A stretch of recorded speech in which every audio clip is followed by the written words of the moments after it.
Thank you. Hello. Hello. God, this is really great, isn't it? Do you know what? I'm stressed. I'm fucking stressed. It's bank holiday. What's bank holiday like in the shops? It's fucking crazy, isn't it? Yeah, it is, Sarah. Thanks. Thanks for that backup. Yeah, it's fucking... Morrison's today. I'm at the deli counter. There's people freaking out. I'm stressed. I've got PTSD, right? There's people at the deli counter. They're rooting through for pastrami for 10p. They're fighting over pastrami for 10p. You don't know, man. You weren't fucking there. You don't know. There's people that are refusing to go out the front door because there's aircon at the front door. You know, oh man, you're fucking there. So I feel better now. I feel better now.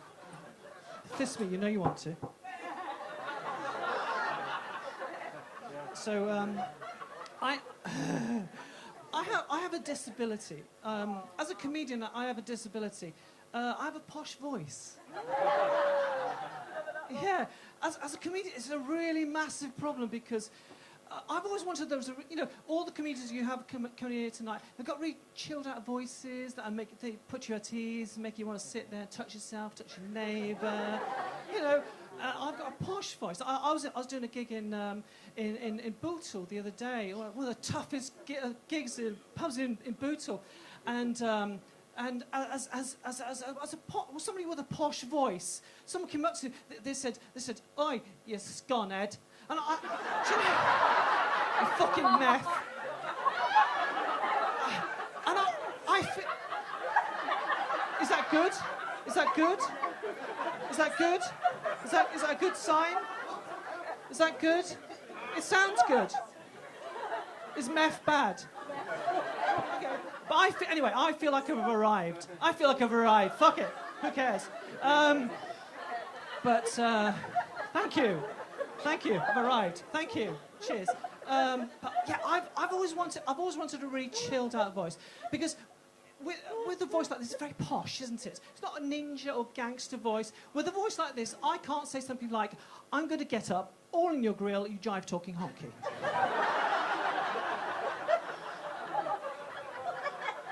Can't say that.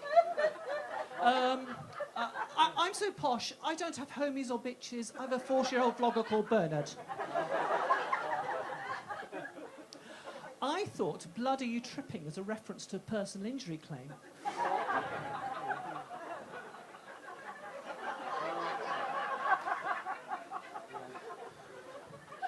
I thought a motherfucker was being up 4 nights running with a child with diarrhoea, followed by a particularly heavy-handed prestatin. I thought "Slap My Bitch Up" was the most popular name in the Bosnian phone book. No, I said this to an audience in Bolton the other night. They just stared at me. They shrugged their shoulders and said, "You sound more like a really shit Nigella Lawson tribute act."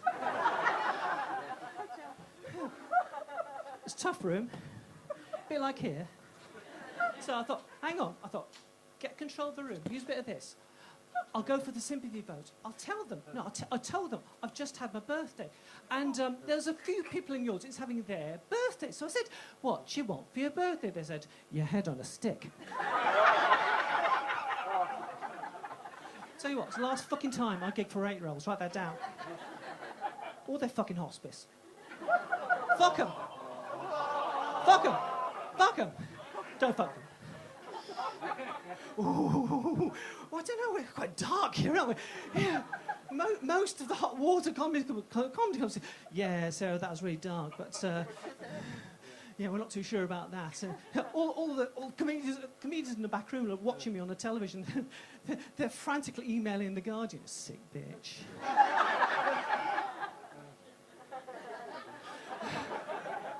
No, I need some clarity on this. I asked a friend of mine, I asked my best friend, I said, "Look, what's the problem with my stand-up comedy?" She said, "I'll explain. Your stand-up comedy is like the contents of Boris Johnson's head. It's full of crap ideas and inappropriate filth."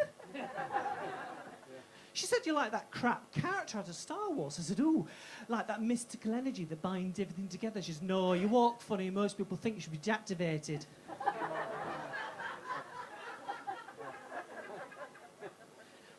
Mind you, This coming from the woman who wears jeggings so tight you can see her personality. I'm just saying, thank you. She thinks a lesbian experience is a special gift package you can buy at Argos. Look, she's a lovely girl. She's about 6'8". She's like a cross between Lily Savage and a vending machine. It's like someone shaved a Wookiee. She spent 2 years in the French Foreign Legion as an assault course.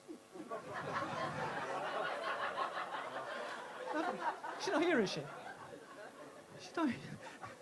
No, it gets better. She said to me the other day, she said, I know I'll get rich and famous by having sex with every member of the band. Our local Salvation Army has been same since.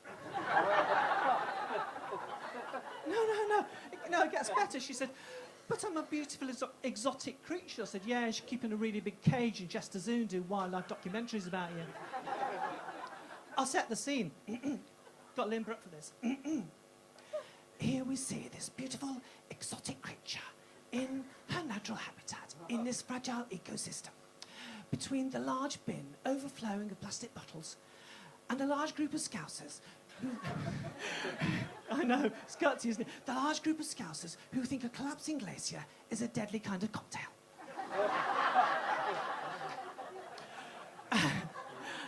And we listen as we hear her familiar plaintive cry. Can you get a pint of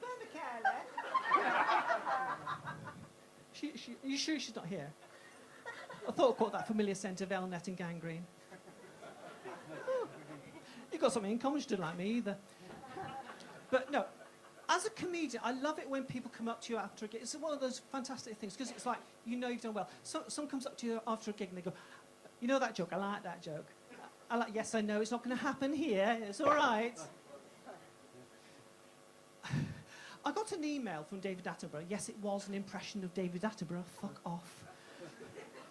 Shall I record it to you? Shall I recall it? Shall I do it in the voice? Yes, Sarah, do it in the voice.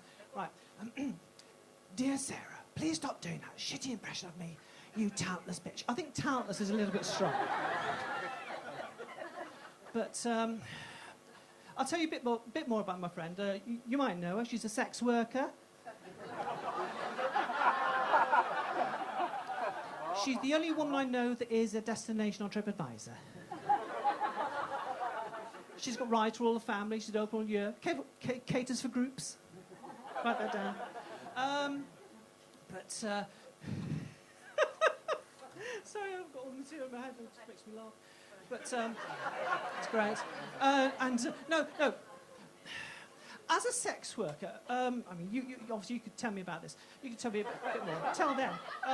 As a sex worker, you'd have thought she'd have empathy, good listening skills, good emotional intelligence. I'll explain. One of her clients, he said, "Ooh, mistress, I really want to be humiliated and terrified." So she rang his wife and had his car towed. She really got into it. Okay, she went a bit far. She rang me up in a panic. She says, "You got to help me. You got to help me," in that voice. You got to help me.